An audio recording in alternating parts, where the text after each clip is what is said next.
So I'm Nicholas here, and right now I'm going to present the computer hacking forensic investigation.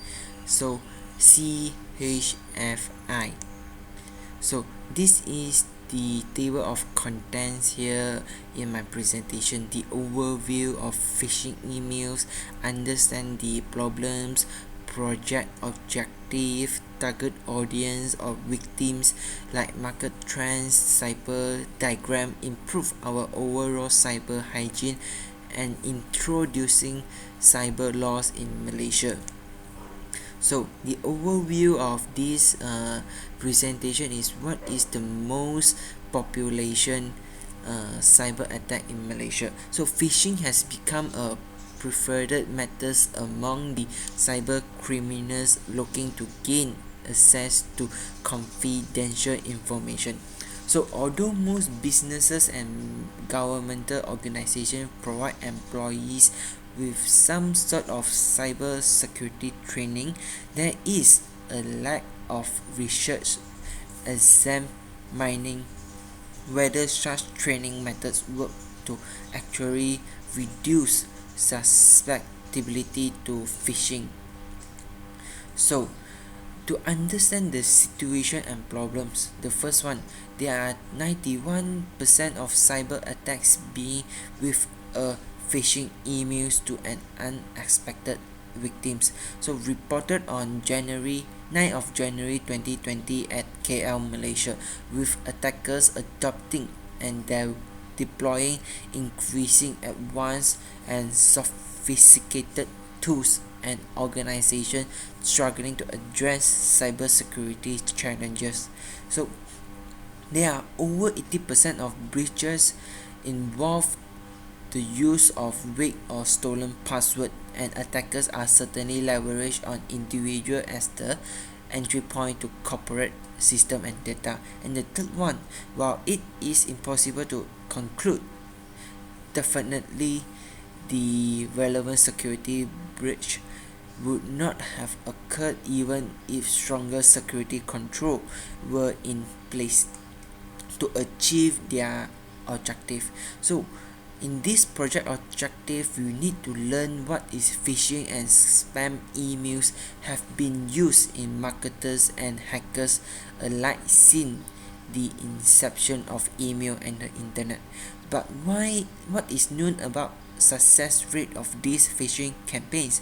What are the users most likely to fall into the victims, and why do victims fall prey to these types of message?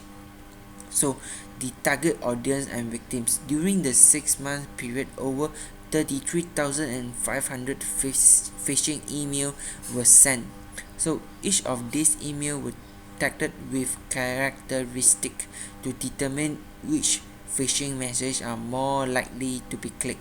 To phishing metrics categorize message into 4 dimensions: time, deception, geography, and group affiliation. What was discovered is that the most successful dimension was time and deception. So phishing email were exploited to current events, receive high click rates, as well as those with colorful figures and backgrounds. So this was found that 50% of the users click on more than one phishing campaign to an addicted clicker syndrome. They are curious about the image, the background, and some of the attractive messages. So the market trends in phishing and spam email have been a byproduct of the internet age since its inception. So you can see the graph here from 2017 until 2019. There are over 120 billion email users are sent daily by the hackers to draw your attention and take over your data and some personal information. So these are the cycle diagram to teach you how to improve your overall cyber hygiene, like install cyber install a security software on a mobile device or any gadgets you are using. Avoid browsing questionable website. They are like a official website. Yes, you know the website, yes, but if you do know the website and is unofficial, you better don't answer the website. Only download reputation mobile application from legitimate source and use different password. Be aware of phishing email. Same goes to the public network. You don't try to log in your bank accounts, or you are having a transaction using a public network. Like for example, you transfer a certain amount using a Starbucks Wi-Fi or whatever. So the next, introducing the cyber laws in Malaysia.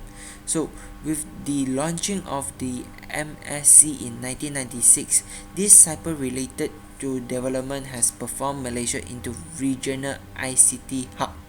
So cybercrime has surpassed drug trafficking as the most lucrative crime.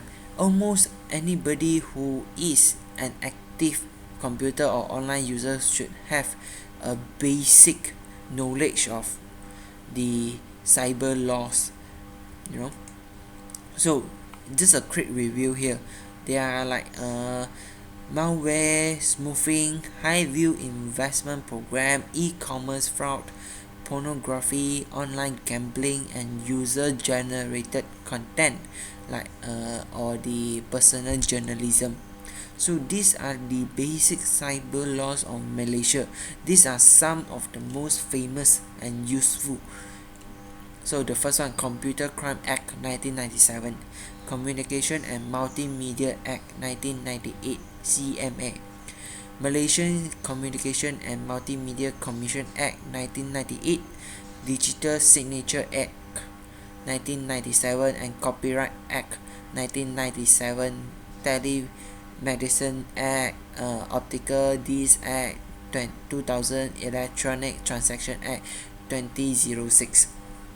So these are some of the cyber laws in Malaysia, and under hacking and under Section 3 of the Computer Crimes Act 1997 CCA, intentionally which means this hacking law is about intentionally access a computer without authorization and cause a computer to perform any function held in the computer, like program and data.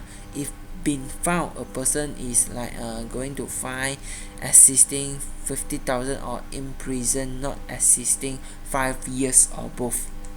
So the under section 4 is almost similar like just now under section 3, but section 4 is the main penal statute in Malaysia, which means the section 4 is already commit an offense involving fraud or dishonesty which cause injury to the Malaysia Penal Code. If a person found, will be liable to fine 150,000 or in prison not more than 10 years or both. So the next one, phishing. Under the section 416 of the Penal Code, it is an offense to cheat by personation, where a person cheat by pretending to be some other person. So if been found, is you are being charged around 100,000 or in prison not more than 10 years or both, based on the how dangerous it is. So, and the personal data protection, this one and everybody should know, a compliance with the PDPA Act 2010 is strictly imposed on all data users. So if a person found, maximum fine will be 500,000 or up to 3 years in jail or both. So this is the Personal Data Protection Act recently 2010. So with here you have a thought of what is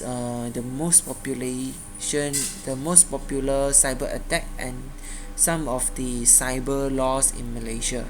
Thank you.